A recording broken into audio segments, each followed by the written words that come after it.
सेई जे हरिनाम को सदा सर्वदा श्रवण करुथिबे प्रभुंक पाखरे लय रखिथिबे जे संयमता रक्षा करुथिबे तेणु ताकू ही अनंत रक्षा करिवे।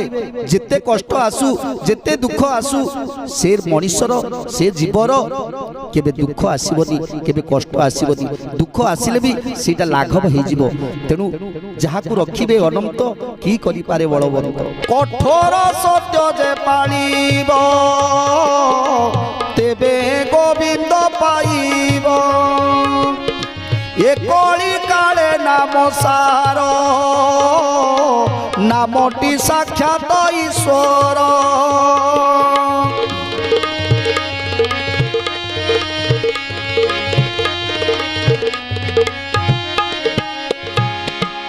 ए कठोर सत्य को जे उपलब्धि करिवे ए कठोर सत्य को जे ग्रहण करिवे जे एकमात्र